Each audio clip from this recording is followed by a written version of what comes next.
in just a second. Nate Newton, all-pro offensive lineman. Cowboys ended up with 11 picks. Micah Parsons, their first overall pick, and then a few others as well along the way. And now Nate Newton joins us again on SicEm365 Radio. Sound better, buddy? Yeah. What I did, Smoke, and I didn't even notice, man. Somehow Sirius was popping through, and I cut my phone off, and there goes Sirius popped up. Want me to get involved with them. And I'm like, no, I'm talking to David Smoak, baby, trying to make it happen. Yeah, and I'm sorry. Hey, thank you, man. In the end, the Cowboys had a ton of picks. I don't know how much you analyze all of them, break them all down. It's gotten to the point where it's hard for me to have the brain power or time to do that. But in the end, what do you think about overall their weekend? I think for the first time in a long time, Smoke, we really addressed the area that is maybe 7 or 8 years in the making.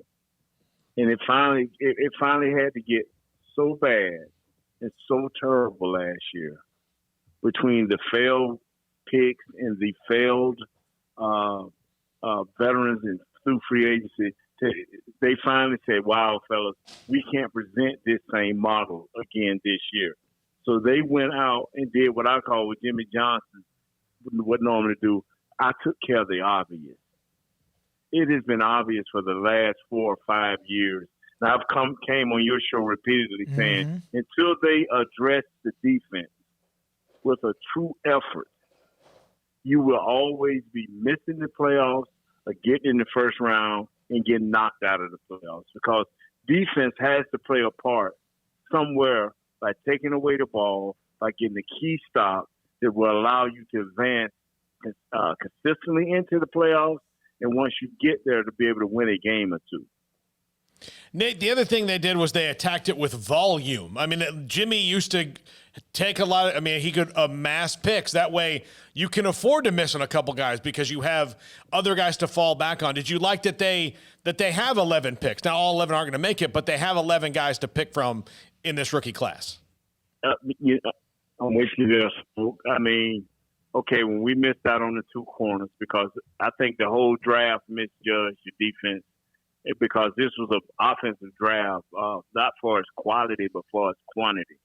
And for those 2 players to go with the Carolina Panthers, one of the corners, and for the other corner to go to Denver right before us, that lets you know that a lot of people was loving those 2 guys.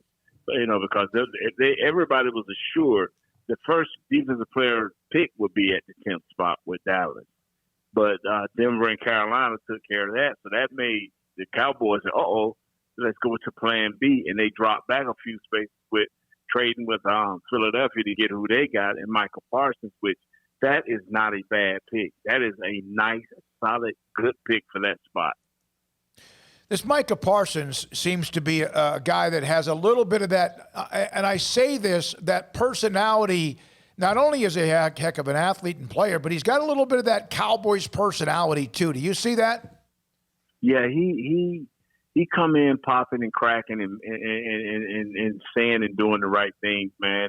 And if this kid comes in and plays as a first rounder should, and come in and be an impact, man, it's no limits to what he can do on and off the field. But what I need for a player to do here, Smoak, to be honest with you, what I need for a player to do for a change is give me 3 or 4 years of great football playing before you delve into this great package that the Cowboys offer you doing off the field. We need a proven commodity on the field. We need somebody that we can lay our hats on, man. Like we know before the injury with Dak, we knew who Dak was. We know who our offensive players is. We know who Zach Martin is.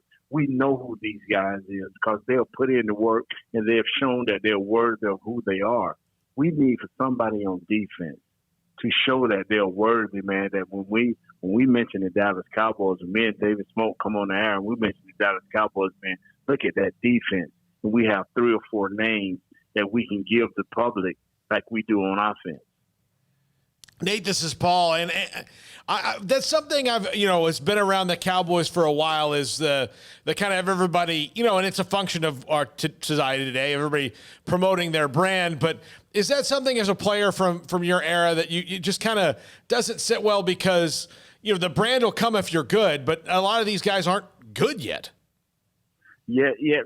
That does not bother players like such as myself because that has been a big part of the Cowboys lore for a long time. But we have always had to prove it first. We had to show that we're worthy. Our fans, just when you walk off the bus or you walk off the plane and you say, I'm a potential Dallas Cowboys fan, doors open up automatically. So you don't begrudge them that, but you do begrudge folks when you see you gave up 500 yards rushing to a third back. You've given up 165 yards receiving to a fourth wide receiver. You give up 2 big plays for touchdowns to lose the game to a third string quarterback. Okay, but then when you get off air, then you got a commercial. But when you get off the field, you walking around, saying we'll get better. No, sir. Don't say we when it was you who gave up the bomb. Don't say it was you when the guy ran strap over you. Don't say we. No, that ain't a team thing. That's the individual thing. And we had a lot of guys playing not as a team, but as individuals. That's why we went out and got Quinn. Quinn is a team-first guy. And I know it didn't show well in his few years there in Atlanta after the Super Bowl run, but this guy's a team-first guy. He's going to preach that. Be in the right spot, do the right thing, and play the game the right way. We haven't done that defensively in a lot of years, fellas. In a lot of years. We've had peaks and valleys, man. We've been worse than the stock market, man. The way we play up and down, Nate Newton with us. I just had somebody ask you, have you gotten tired of Kyle Yeomans yet? No. Kyle Yeoman's great, man. Good man. He's nice. He's got a little arrogance to him. He got a little pop to him. He's good with me, man. and you know what? And I'm old enough now to, if he get out of line, I smack him for me. Worry about the consequences. I'm old enough. I'm 59 years old. I just pop him in the mouth and keep going. Nate, we support that. He interned for us from the time he was in high school, so we know Kyle really well. Yeah. Oh man, great baseball guy. Great basketball guy. He's done some things, I think, for the network for basketball. Man, the dude, and he cares, man. He's a young guy that cares, and that's what I like about him. Nate, what would you do with Jalen Smith? I would sit him down as a coach. If I'm Quinn, I would sit him down, and I would tell him his responsibilities. See, nobody has told him his responsibilities in a long while and made him hold up to it. That's what I would do with Jalen. You have paid him. You have given him the money. Now you tell him and you show him through practice what you want done. This ain't the fly-by-night thing. This ain't where you so much better than everybody at Notre Dame, or you so much better than everybody at high school that you just run where you want to run. You look like one of them that guy with Donkey Kong just running around, swinging your arms and not hitting nobody. You tell him, if I'm Coach Quinn and I'm the head coach, Coach McCarthy, I'm saying, Jalen, this is what we want from you. This is what we need from you. This is what we pay you for.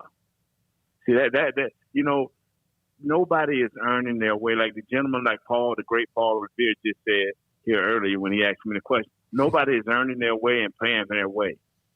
You have to pay your way, man, by doing the right things and showing. If you're a leader, one thing leaders do is they do their job, and they do it at a high level. So when they're making plays, and the great plays come after you take care of the A, B, and C job, then the explosive plays come. Jalen had a lot of explosive plays 2.5 years ago because he tried to do his job.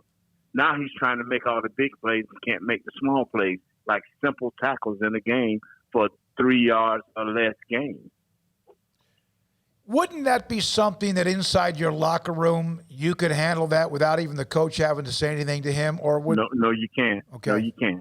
No, you can't because you have made this type of guy your captain. Okay. So who's going to walk up to him and say something?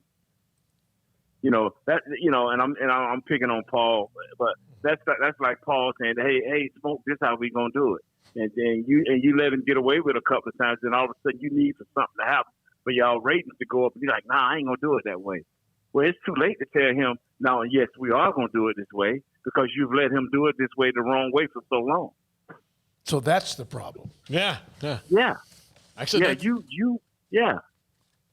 tell him, you sit him down, man to man, and say, if you're going to play within my scheme, this is how you fit, and this is what we expect. Yeah, aren't you tired of every single year now? Nate, it's been since 95. It's ridiculous. Yes, sir. It's 26 years now. Is that right? Am I right? Yes. And that ain't the bad part of it, Smoak. I know the history. I understand. I've been a Cowboy fan since I was 10 years old. I understand what we've been, but this is what's challenging for me. And I tell people this all the time, and they do not understand it. The Patriots, for 10 to 12 years, they were in the playoffs. If you're in the playoffs every year, that tells the fans that you may be one or two players away.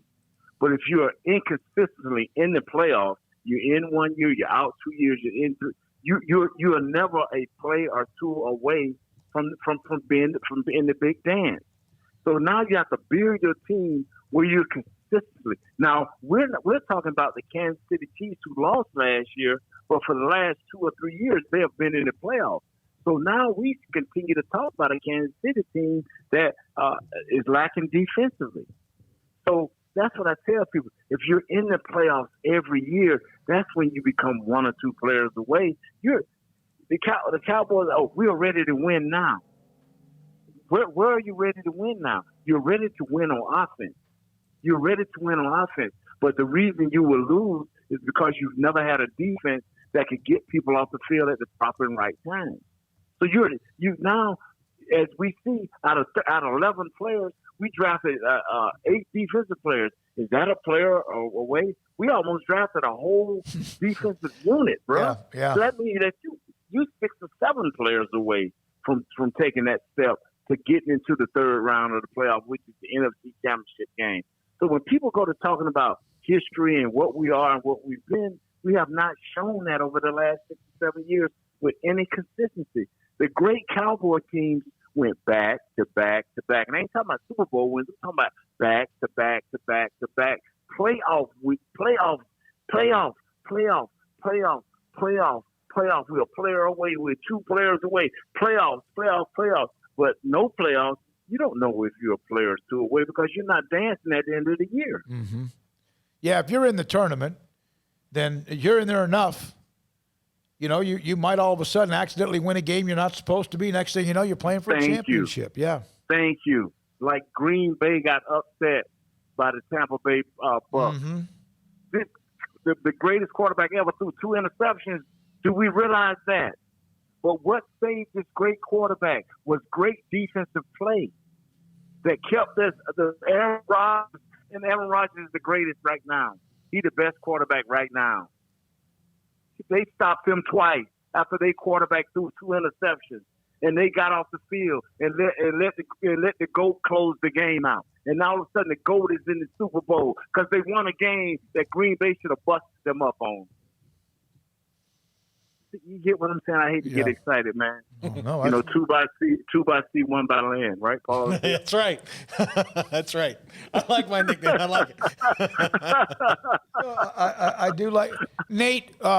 There were players that the Cowboys, and they always have, and Jerry addressed this, that there's a couple of guys that had some issues, red flags, personality issues, whatever's going on. Everybody has their problems in life at times. And Jerry took a couple of guys that have a little baggage. What are your thoughts about that? Because it seems like if some of these guys hit and they have straightened up and they do get a second chance, that a couple of them seem to be pretty talented if, in fact, they can stay out of trouble. Oh, so could we be talking about Michael Parsons? Could we be talking about Kevin Joseph? could we be talking about Randy Gregory? Or could we be talking about guys that were really depending on to come in and make an impact? It's zero tolerance. You take the money. Okay, you did this, you fine. You fine them so much till they got to go to the players' union and say, man, I'm not going to make a penny this year. There's a zero tolerance. You know, the bumps and bruises and the uh-ohs have already happened in college. This is a full-grown man game where you asking a fan to give you $185 for a low seat up in the nosebleed section. The people that's sitting in the middle of the bowl is paying $300, and the people that's sitting down there on the 30-yard line giving you $600,000 for a bonded license. Come on, man. We want to see the best you got. This is zero tolerance, brother. This ain't the days of Mike Irvin and Nate Newton and all of us was having fun. Ain't it? There's cameras everywhere, bro. I was going to ask you about. We've talked about that before. Yeah, I mean, back then, can you imagine social media with the '90s Cowboys? Oh my God, man. Oh my God, I probably won't even be talking to you guys, man. And the reason that Jones was able to give me a second and third chance, because half my dirt ain't even on there. They probably know all my dirt, but half my dirt ain't even nowhere near it, bro. Oh God, we love having you on, Nate. Great to talk to you, man. How you been? Good. Man, you know what, man? If anything get any better, man, you know, I tell people, say, as big as I am, as great as I feel, if it all added up, man, I probably couldn't get up out of my rocker, man. I'd probably be sitting here so fat and fasted, man, just sucking on the Slurpee right now. You know what I'm saying? Yes, sir. Yes, sir. Hey, it's good that things are getting back to normal so we could actually maybe see you at a practice or something or training camp or whatever. Can't wait to see you, Nate. Thanks for your time as always, big guy. Hey, man, tell Craig and it's Paul and it's you, right? Yes, sir. And it's the dude who called me, right? The dude who I had to call because you told me at 4:20, it wound up being 4:30. But the dude I called, all of y'all be good, man. Y'all fly high, man. And remember, Cowboys for life, all right? There you go, Nate. Thanks, Nate Newton with us. Thank you. Thank you. That's Nate Newton. That's full throttle right there. Craigie said hi to you. Yeah, I appreciate that. And he was talking to Paul.